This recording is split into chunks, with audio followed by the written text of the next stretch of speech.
Top of the morning, Dan and Amy. So, in for Amy, I should mention John Cass. So when you hear his voice, you're not going to be asking what happened to Amy. John Cass, Chicago Tribune columnist, podcaster, The Chicago Way. And John? Yes, sir. There is some meting out of punishment of China that's ongoing, and there's probably a lot more to come. But it's difficult to take seriously this investigation by the WHO into the China response, isn't it? It's difficult to say that China will be properly chastened by removing some companies from the New York Stock Exchange and so forth. Is there anything, frankly, that can reach the Chinese communists in terms of modifying their conduct, both with respect to covering up what they did so that we get some truth, in addition to their behavior prospectively?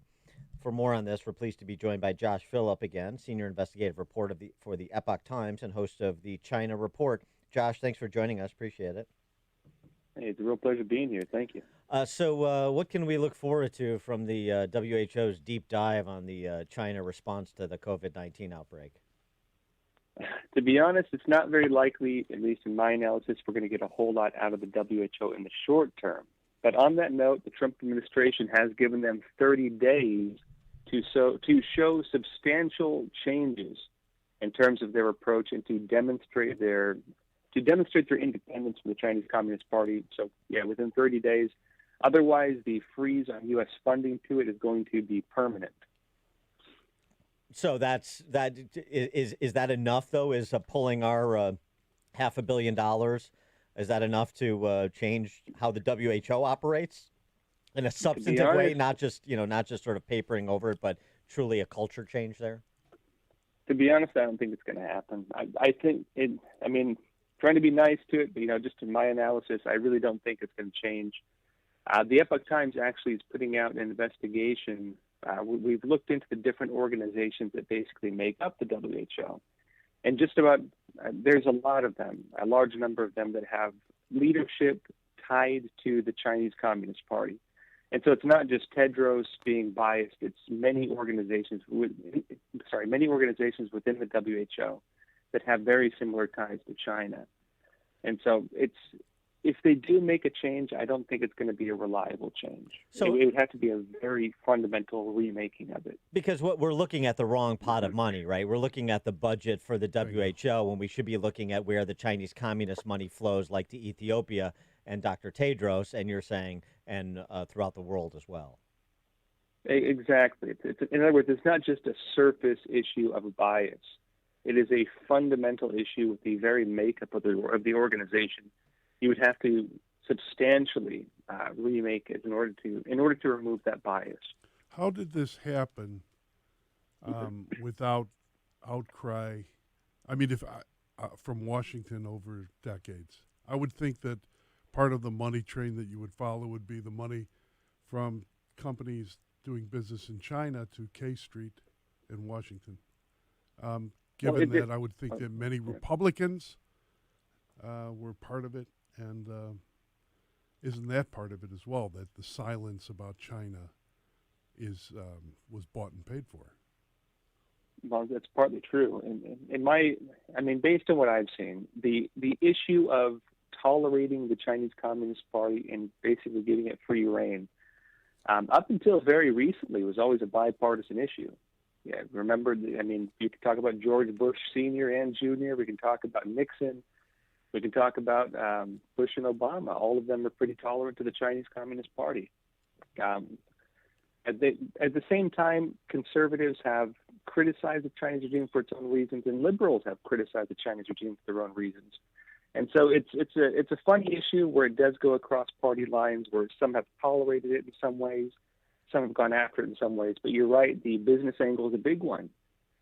There are, for example, different organizations who get unhappy when individuals like myself start criticizing the Chinese Communist Party because they worry that we're going to affect free trade with China. And so, yeah, on the business side, there is a problem with that, in my opinion. And with respect to that paradigm, which is still in operation to some extent with the phase one trade deal that was pushed through by President Trump and President Xi. I mean, where does that stand, and what does trade with China look like going forward from the Chinese perspective, given the hammering they're taking from the West? Well, trade for the Chinese regime is warfare. They're regarding this as the battle of industry. Who's going to control the supply chains? Who's going to control the natural resources? Who's going to control the means of production, right? The factories and things like that. Really, the Chinese regime had taken up most of that. We think about these things basically. In the U.S., we think about it in the U.S. For China, they're thinking about the whole world. They're taking over, for example, GDP products in most of Latin America, most of Africa. Who controls the GDP products of Australia, the iron mines and the farmland? It's Australia. It's China. And so they've gone at it pretty hard. We can deal with them when it comes to, say, individual factories and pulling out, but there is the fundamental issue of who controls the natural resources, who controls the supply chains. Some countries are pulling out. For example, both Japan and India right now are actually paying companies to leave China. And so there is a big shift, not just on the U.S. side, but around the world, to kind of decouple with the Chinese regime. It's unclear whether the Chinese regime is going to be able to convince them to stay. And so we'll have to see. But for China, yes, this is an issue of survival for them. Let's put it that way. Well, when you push a superpower, I guess they're the last besides us, right? When you push a superpower into a corner with sharp sticks like a mad dog, what is the expected result? Well, that's where we're at right now. Here's the reality. Yeah, I would not put anything beyond that at this point. But their options right now are limited. Their options for counterattack right now are limited. If you want to talk about official, frontline warfare, for the Chinese Communist Party, fighting an open war against the United States is not really an option right now. Their main strategy, if it were to ever fall to that, would be what they call the Assassin's Mace program. But it is dependent on surprise attack. And right now, when the U.S. military is in fact having a large presence in the Pacific Ocean, for example, and also there's a lot of pushback on what they're doing in the South China Sea right now, that's not really an option for them. And so they're limited right now to the battlefield of ideology. They're limited right now to the war of words, they call it. There's the business warfare spectrum, which they're already somewhat losing. But on the war of words element, they have launched a very aggressive program. They call it wolf warrior diplomacy. And you may notice a lot of the Chinese diplomats getting very aggressive right now. That's part of that. What is the Assassin's Mace program you referenced? The Assassin's Mace program, it's a translation. The other translation would be Trump card. It's a system of warfare tactics and special weapons meant for surprise attack against mainly the United States. Dr. Michael Pillsbury wrote a book called The 100-Year Marathon, where he outlines some of this. He actually discusses that the only time the U.S. military has ever, he mentions the only time the U.S. military has ever lost one of these red team operations, these military scenarios they make, was when he applied the Assassin's Mace program against it. And so you're looking at things like anti-satellite weapons to wipe out our satellites, which means GPS goes down, missiles can't find the target, ships can't navigate. You're talking about surprise, say, nuclear attack, for example, maybe launched from a proxy country, not necessarily from the mainland. You're talking about high Earth orbit nuclear detonation for the purpose of EMP, for example, to wipe out the U.S. electrical grid. These are all things that they've done research on, things they built into their strategies. For example, even using things like terrorist attacks in major U.S. cities. If you get to the doctrine of it, it's pretty shocking stuff, to be honest. And thus some of the concern that's been expressed, more than concern, real opposition that's been expressed in the West, from the UK to the U.S., with respect to Huawei and Chinese tech companies having involvement in building 5G networks in the UK or the U.S. It is. Unfortunately, the whole issue of 5G has been put into the realm of conspiracy, mainly because there's conspiracies about whether it caused the virus. But in my opinion, 5G is a concern not because of that, but because, yeah, the Chinese regime controlling critical infrastructure that can work on, electromagnetic spectrum generation technologies. They've done experiments on weaponizing things like that. For example, there was the issue just recently of using sonic weapons on U.S. diplomats. If you read the Assassin's Mace, that was in Cuba, right? But if you read the Assassin's Mace doctrine, they actually talk about experiments, for example, on animals where they've tested electromagnetic weapons, for example, seeing how it affects the eyes and skin of the animals. And so they have, in fact, weaponized technologies like this. Now, you could argue, they haven't. 5G itself may be stable, but who's to say they're going to stay within the 5G spectrum if they have technologies that could generate that? That's one of the big concerns around this. Going back to the issue of supply chains and not just U.S. companies, but companies that originate in other countries being incentivized to remove their presence in China, if not go back to their home country, then somewhere else in Southeast Asia or somewhere else. What is it that and this is against the backdrop of China dominating really the world steel market, dominating minerals, dominating pharmaceuticals to some extent.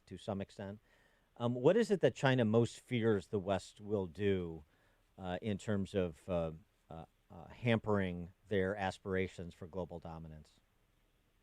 Well, to be honest, the picture of what they had already done was so far along that I don't think they really feared anything until very recently. Because really, to overturn what they've already done, they control something like 90% of some of our pharmaceuticals.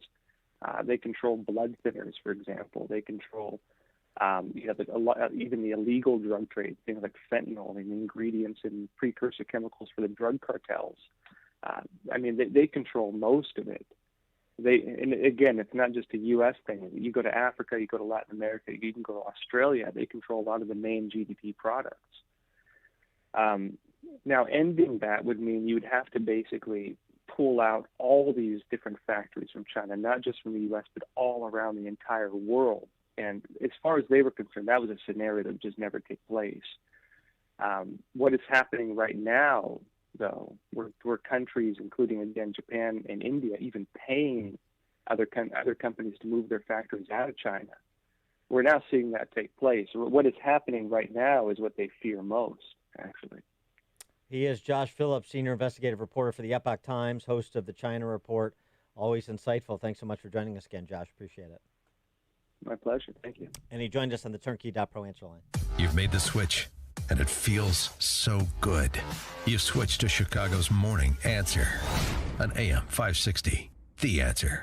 Signature Bank is Chicago's fastest growing independently owned business bank. It's a bank where relationships still matter. Signature Bank knows your name and your story. I'm Dan Proft, and I know this because Signature Bank is my business bank. I'm Robert Anderson, president of McLaughlin Body Company in the Quad Cities, and a customer of Signature Bank. When our 100-year-old family-owned manufacturing company was looking for a new bank, we found an excellent partner with Signature Bank. Signature Bank understands the challenges with manufacturing in today's highly competitive environment. We recently participated in the New Markets Tax Credit Program and were fortunate to have the experts at Signature Bank help us navigate the complexities of this program. With Signature Bank's support, we were able to expand not only our facility, but ultimately our business. If you're looking for a trusted banking partner for your business, look to Chicago's own Signature Bank. Signature Bank is looking for their next success story. To learn more about turning your business vision into reality, visit signaturebank.bank. Signature Bank, helping local businesses succeed. Member FDIC,